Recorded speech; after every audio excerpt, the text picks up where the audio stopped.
Friends, welcome to sarees food corner. நாம் இன்றைக்கி காட்டி ரோல் எப்படி பண்ணுறதான் பார்க்க போகிறோம். ரொம்பவே சூப்பராக இருக்கும் இந்த ரெசிபி. இந்த ரெசிபியை பார்க்குறதுக்கு முன்னாடி எங்கள் சேனலை இது வரைக்கும் சப்ஸ்கிரைப் பண்ணாதவங்க சப்ஸ்கிரைப் பண்ணிக்கோங்க. பக்கத்தில் இருக்கிற அந்த பெல் ஐக்கானை ப்ரெஸ் பண்ணிக்கோங்க. அப்போ தான் நாங்கள் போகிற வீடியோ உங்களுக்கு நோட்டிஃபிகேஷனில் காட்டும். வாங்க இப்போ வீடியோக்குள்ளே போகலாம். இதுக்கு 1 கப் அளவுக்கு மைதா எடுத்துக்கலாம், 1 கப் கோதுமை மாவு எடுத்துக்கலாம், கொஞ்சமாக சால்ட் சேர்த்துக்கலாம், ஒரு 2 டீஸ்பூன் அளவுக்கு ஆயில் இல்லை நெய் எது வேணாலும் சேர்த்துக்கலாம். சேர்த்துட்டு மாவை நல்லா இந்த மாதிரி மிக்ஸ் பண்ணிக்கோங்க. மிக்ஸ் பண்ணிவிட்டு இந்த மாதிரி பிடிக்கும்போது மாவு இந்த மாதிரி பிடிப்பு வரணும். நல்லா மிக்ஸ் பண்ணதுக்கப்புறமா கொஞ்சம் கொஞ்சமாக தண்ணி சேர்த்து மாவை நல்லா பிசையணும். இந்த மாவு நல்லா சாஃப்டாக பிசைஞ்சிக்கோங்க. நான் 1 கப் மைதா 1 கப் கோதுமை மாவு சேர்த்துருக்கேன். நீங்கள் எல்லாமே கோதுமை மாவுலேயே செய்யணுன்னாலும் செய்யலாம், நல்லா தான் இருக்கும். இந்த மாதிரி நல்லா அழுத்தி பிசைஞ்சிக்கோங்க மாவு. அப்போ தான் உங்களுக்கு சாஃப்டாக மாவு கிடைக்கும். விரல்களை வச்சு இந்த மாதிரி அழுத்தி பிசைங்க. அவ்வளோதான், மாவு நல்லா பிசைஞ்சாச்சு.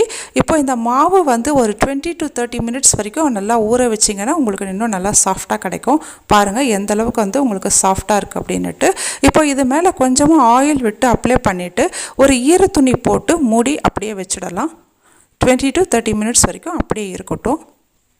அவ்வளோதான், இது அப்படியே இருக்கட்டும். இப்போது ஒரு பவுல் எடுத்துக்கலாம். அதில் கொஞ்சமாக சால்ட்டு, 1/4 டீஸ்பூன் மஞ்சள் தூள், 1 டீஸ்பூன் மிளகாய் தூள், 1/2 teaspoon garam masala, 1/2 teaspoon chaat masala, 1/2 teaspoon மிளகுத்தூள், 2 டீஸ்பூன் தயிர் சேர்த்துட்டு இதை நல்லா மிக்ஸ் பண்ணிக்கலாம்.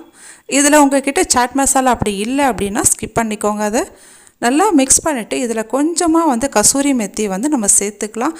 இதுவும் உங்கள்கிட்ட இல்லை அப்படின்னா நீங்கள் இதை ஸ்கிப் பண்ணிக்கலாம். வாசனை நல்லாயிருக்கும் அப்படிங்கிறதுக்காக கொஞ்சமாக சேர்த்துட்டு இதில் 1 கப் அளவுக்கு பன்னீர் கட் பண்ணி வச்சுருக்கேன். அதை சேர்த்துக்கலாம். சேர்த்துட்டு நல்லா இந்த அளவுக்கு மசாலா அதில் நல்லா கோட்டார அளவுக்கு நல்லா மிக்ஸ் பண்ணி ஒரு 10 to 15 மினிட்ஸ் அப்படியே ஊற வச்சு அப்படியே வச்சுடுங்க. அவ்வளோதான், நல்லா மிக்ஸ் பண்ணியாச்சு. ஒரு 10 to 15 மினிட்ஸ் ஊறட்டும். ஒரு பேன் வச்சுக்கலாம். அதில் ஒரு 2 டீஸ்பூன் அளவுக்கு ஆயில் விட்டுக்கலாம். நம்ம ஊற வச்சுருக்கிற இந்த பன்னீர் இதை இதில் சேர்த்துக்கலாம்.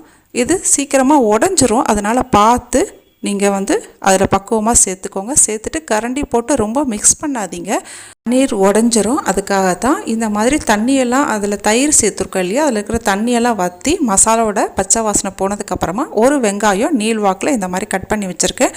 கையில் இந்த மாதிரி அழுத்தி இந்த மாதிரி சேர்த்துக்கோங்க. அப்போ தான் உங்களுக்கு வெங்காயம் தனித்தனியாக இந்த மாதிரி விழும்.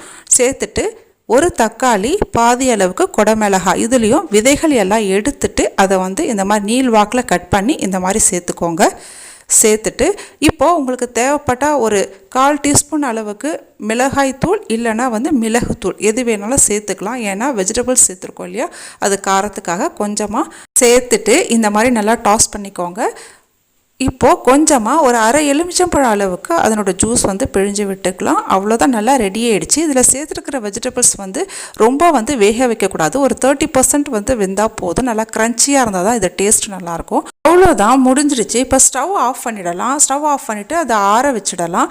இப்போது நம்ம ஊற வச்சுருக்கிற இந்த மாவை எடுத்து ஒரு தடவை இந்த மாதிரி நல்லா அழுத்தி இந்த மாதிரி பிசைஞ்சிட்டு இதிலிருந்து சின்ன சின்ன பாலாக எடுத்து நம்ம பால் செஞ்சுக்கலாம். பால் விரிசல் இல்லாமல் இந்த மாதிரி நல்லா எடுத்து செஞ்சு வச்சுக்கோங்க. விரிசல் இல்லாமல் இதே மாதிரி எல்லா மாவையும் இதே மாதிரி பால் மாதிரி செஞ்சு வச்சுக்கோங்க. இப்போ இதிலிருந்து ஒரு பால் எடுத்து நம்ம சப்பாத்தி மாதிரி நல்லா விரிச்சிக்கலாம். நல்லா தின் லேயராகவே விரிச்சுக்கோங்க.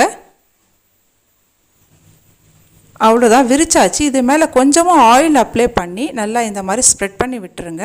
ஸ்ப்ரெட் பண்ணிவிட்டு இது மேலே கொஞ்சமாக மைதா மாவு இல்லை கோதுமை மாவு, உதிரி மாவு எடுத்து இந்த மாதிரி நீங்கள் தெளித்து விட்டுட்டு இதை இந்த மாதிரி மடிச்சுக்கோங்க, ஃபோல்ட் பண்ணுங்கள். அப்போது உங்களுக்கு லேயர் லேயராக கிடைக்கும். இதே மாதிரி மடிச்சுட்டு ஜஸ்ட் லைட்டாக இழுத்து இதை இப்படி சுற்றணும். பரோட்டாக்கு நம்ம சுற்றுவோம் இல்லைங்களா, அந்த மாதிரி சுற்றி இதை பின்பக்கமாக இப்படி மடித்து இப்படி ஒட்டி விட்டுட்டு எவ்வளோ அழகாக வந்திருக்குல்ல. இப்போது இதை இது மேலே கொஞ்சமாக மாவு தெளிச்சுட்டு நம்ம திரட்டிக்கலாம். இது பரோட்டாவாக இருந்தால் சின்னதாக செஞ்சால் நல்லா லேயர் லேயராக அழகாக கிடைக்கும். நான் இதை ரோலுக்காக தின்னாக திரட்டுறேன். இந்த ரோல் பிள்ளைங்களுக்கு லஞ்ச் பாக்ஸ்க்கு செஞ்சு கொடுத்தா ரொம்பவே லைக் பண்ணி சாப்பிடுவாங்க. அது மட்டும் இல்லாமல் எங்கேயாவது ட்ராவல் பண்ணும்போதும் இந்த மாதிரி ரோல் பண்ணி எடுத்துகிட்டு போனால் ரொம்ப ஈஸியாக நம்ம சாப்பிட்றதுக்கும் ரொம்ப ஈஸியாக இருக்கும். வெளியில் எடுத்துகிட்டு போகிறதுக்கும் ரொம்பவே ஈஸியாக இருக்கும். இப்போது பேன் வந்து சூடாயிடுச்சு. இப்போது நம்ம செஞ்சு வச்சுருக்கிறத எடுத்து அதில் போடலாம். நல்லா வந்து ஜஸ்ட் இந்த மாதிரி வந்து ரொட்டேட் பண்ணுங்கள். இல்லை ஒரு துணி வச்சு கூட நீங்கள் இந்த மாதிரி ரொட்டேட் பண்ணிங்கன்னா ஈவனாக எல்லா இடத்துலையும் ஈவனாக உங்களுக்கு வேகும். ஒரு பக்கம் வெந்ததுக்கப்புறமா மறுபக்கம் நீங்கள் திருப்பி போடுங்க. திருப்பி போட்டுட்டு இப்போது கொஞ்சமாக வந்து ஆயில் வந்து இதில் அப்ளை பண்ணிக்கலாம். இப்போது இந்த பக்கமும் கொஞ்சம் ஆயில் வந்து அப்ளை பண்ணிடலாம். நல்லா வந்து ரெடி ஆகிட்டுருக்கு. அவ்வளோதான். நல்லா இந்த மாதிரி ஸ்ப்ரெட் பண்ணி விட்டுட்டு நல்லா ரெடி ஆகிடுச்சு. இப்போ இதை வந்து எடுத்துடலாம். நம்ம எவ்வளோ சூப்பராக வந்து ரெடி ஆகிடுச்சு பாருங்கள்.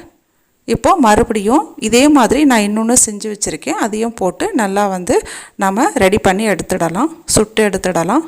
எடுத்த உடனே ஆயில் அப்ளை பண்ணாமல் கொஞ்சம் வெந்ததுக்கப்புறமா ஆயில் அப்ளை பண்ணி நல்லா இந்த மாதிரி சுட்டு எடுத்துக்கோங்க. எவ்வளோ சூப்பராக ரெடி ஆகிடுச்சு. இப்போது நம்ம வந்து ரோல் பண்ணிடலாம். நடுவில் நம்ம செஞ்சு வச்சுருக்கிற இந்த ஸ்டஃபிங் எடுத்து இந்த மாதிரி அழகாக வச்சுட்டு கொஞ்சமாக ஃப்ரெஷ்ஷாக வந்து ஆனியன், கொஞ்சமாக ஃப்ரெஷ்ஷாக வந்து இந்த கேப்சிகம் இதெல்லாம் வந்து கொஞ்சமாக ஒரு 2-3 துண்டு வச்சா போதும்.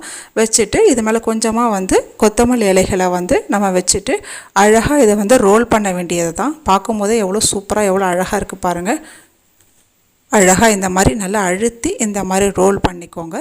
நல்ல ஒரு சூப்பரான காட்டி ரோல் ரெடி ஆகிடுச்சு. கண்டிப்பாக உங்கள் வீட்டில் இதே மாதிரி நீங்கள் ட்ரை பண்ணி பாருங்கள். ரொம்பவே நல்லாயிருக்கும். ரொம்ப டேஸ்ட் அவ்வளோ சூப்பராக இருக்கும்.